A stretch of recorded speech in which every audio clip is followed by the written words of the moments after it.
Hello guys, welcome back to the channel, welcome back to the garage. So we're done with all the UCC stuff. We do have some stuff to talk about there. As you can see, I am emptying the fuel tank on the, I can't even call it a race truck anymore, on the project race truck, we'll call it that. So I'm using the air dog to actually empty the tank rather than use the drain on the GNR fuel sump. Hose in the 5-gallon can, turn the key to run. Air dog kicks on, and fuel flow.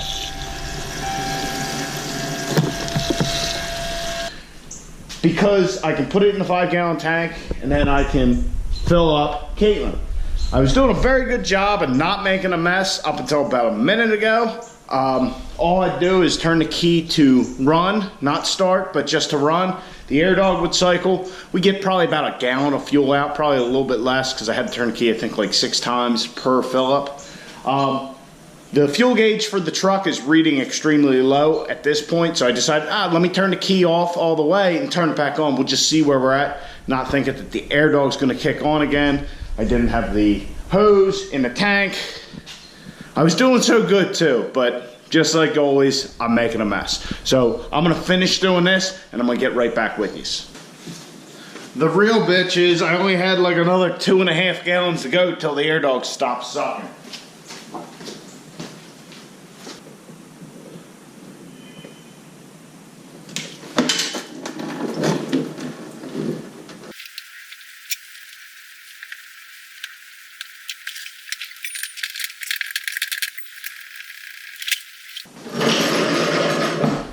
Alright, so the tank's as empty as it's going to get. I pulled the drain plug on the GNR diesel sump. I disconnected the lines going to and from the air dog. So that tank is as empty as it's going to get, because as we talked in a previous video, we are going to be putting a fuel cell in the truck. So, that's why I did that. So on to some other things I want to talk about. So prior to UCC, I had a lot of people commenting about Muldoons and let me grab it, our flex plate bolt issue to the torque converter, about them coming loose. Guys were saying they didn't tighten them up. You know, when I did it, they didn't tighten up.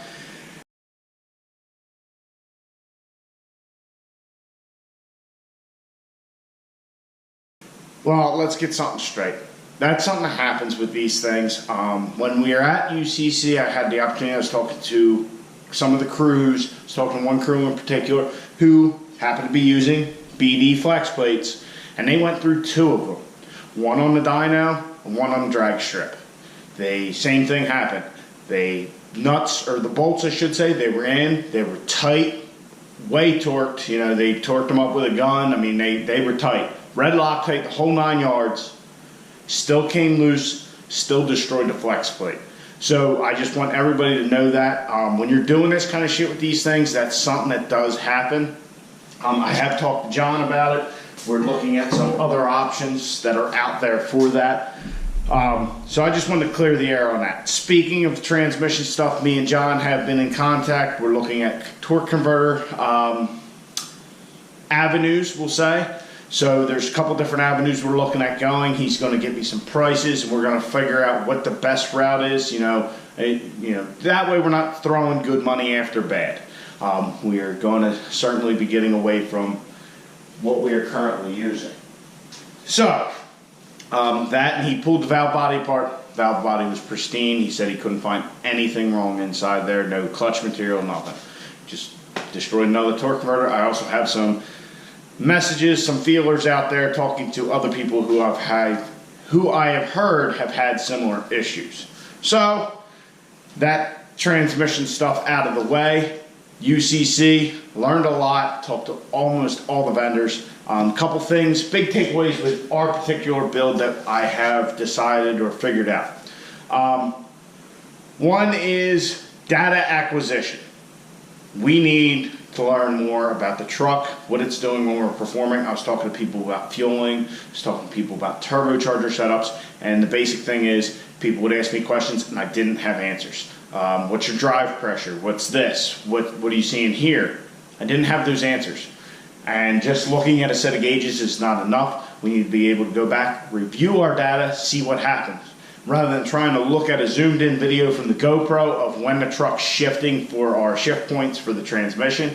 I need to have a data log just so I can see what the engine did. All right, the RPMs were 4,500 and then they dropped down to 3,800 when we shifted. You know, we need to know these things so when we upgrade the truck and get the best performance out of the truck while trying to keep that stock bottom end alive, we know all the facts.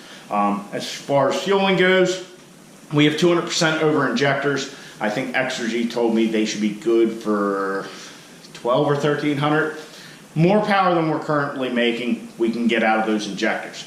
That being said, along with our data, you know, with our data, we don't know, are we running out of pump? We have 2 stock CP3 pumps. Talking to Exergy, the stock CP3 pumps get up to about 3,200 RPM, and they just level off.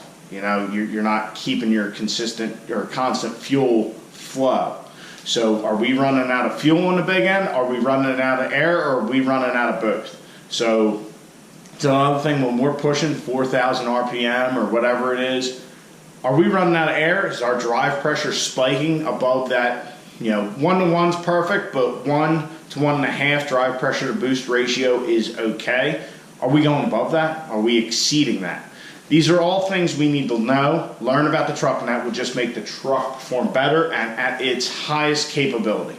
So that was my biggest takeaway from the Ultimate Call-Out Challenge DPI Expo, was we need to learn about the truck. You know, you don't think that Fire Punk, Derek Rose, Sean Baca, those guys are going up there throwing 2 bills up on the 2K up on the board and not knowing what their truck's doing. Not, well, what was your boost? Well, they can go back and look. You know, we can't do that. It's all going down to, you know, 13, 20. Well, what boost were you seeing? No fucking idea, because I'm paying attention to driving. So, that being said, while we were at UCC, I had the opportunity to hang out with and get to know one of the crews out there for the qualifiers. Big shout out to them.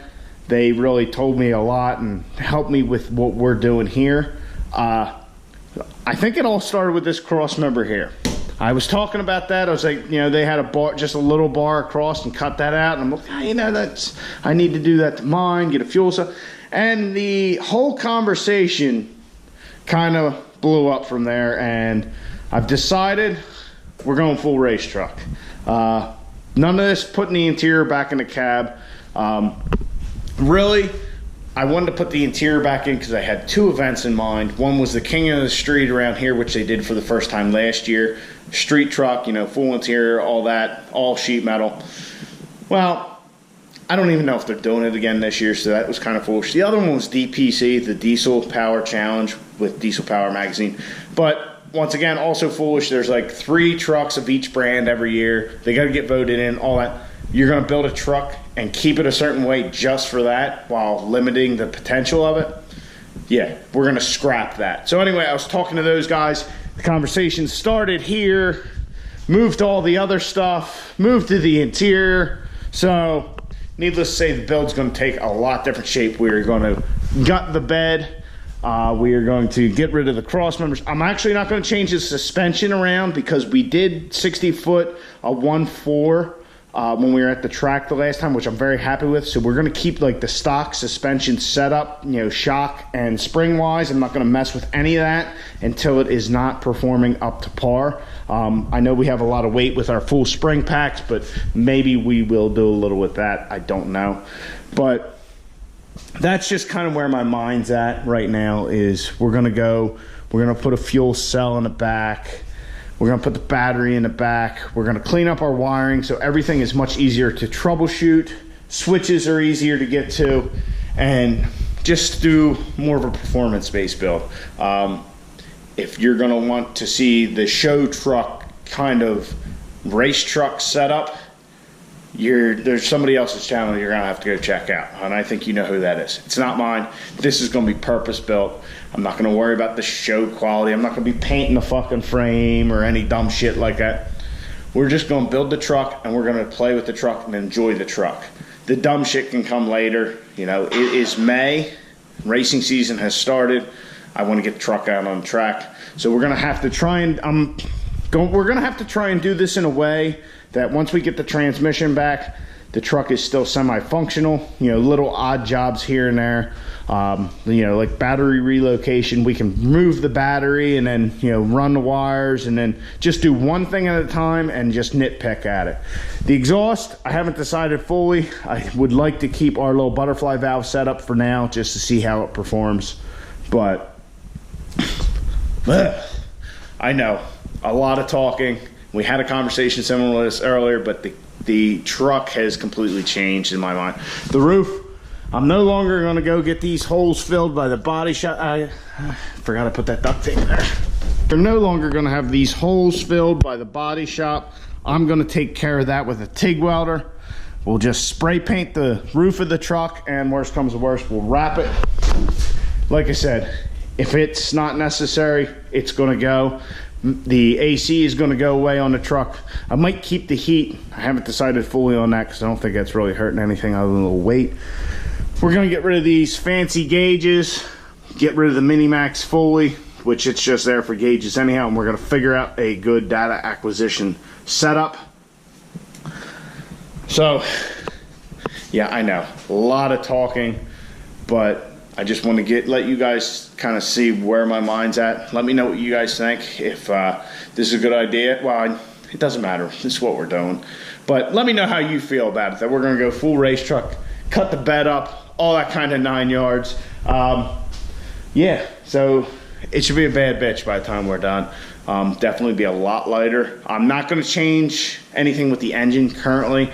I was looking at some different turbo setups. I talked to some guys about some turbo setups, but we don't know if we are at the limits of our turbo or what. So we need to get our data acquisition down so I can find out, hey, yeah, we get up above 3,500, this thing's just out of its comfort zone. We need to find that shit out. So, enough rambling. I know it's been like 10 minutes now or some shit. I'm gonna pull a fuel tank and we'll get to just looking at everything.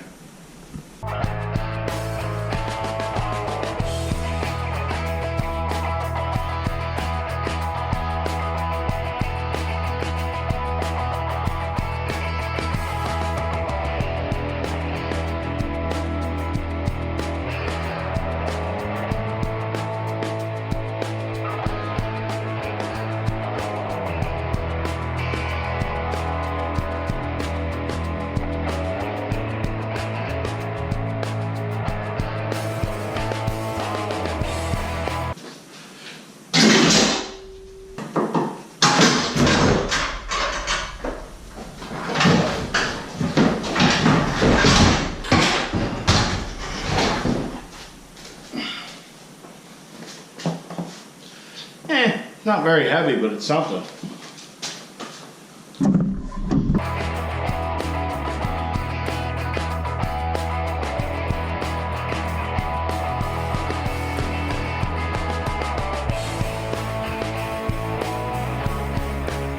Got the fuel tank out, the air dog is off. I've just been kind of measuring things. It looks like it's about 36.25 inches between the frame rails, so we can make whatever cross members we want to. So looking at things, I'm really thinking fuel cell in the back here with the air dog and the battery.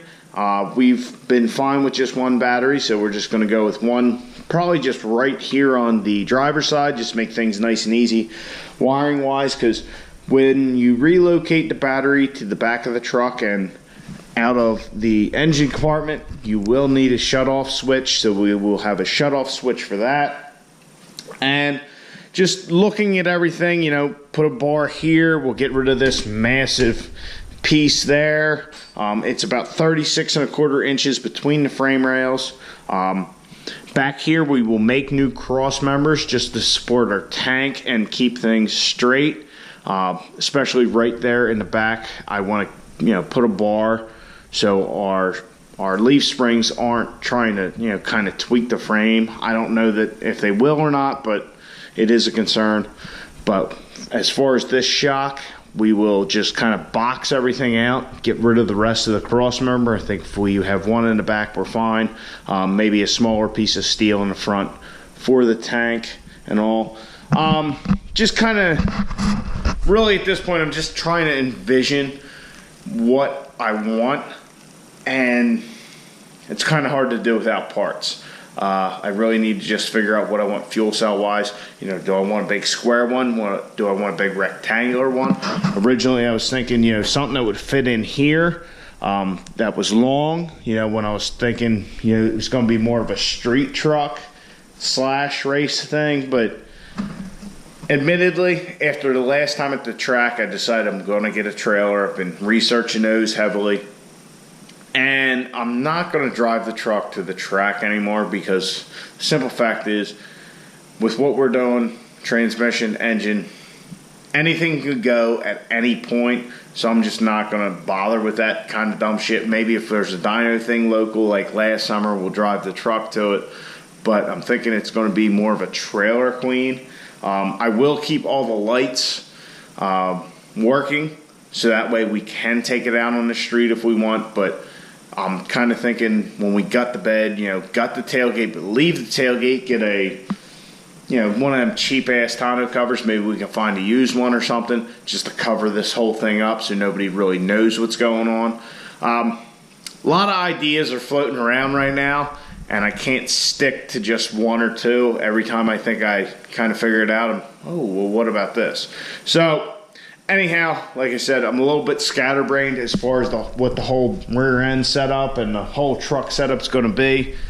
But we're definitely going to do more of a just competition build now, rather than fucking with the interior and all that kind of bullshit. Fuck that. We can make it go faster with less power if we're at a lighter weight. So I hope you guys enjoyed the video.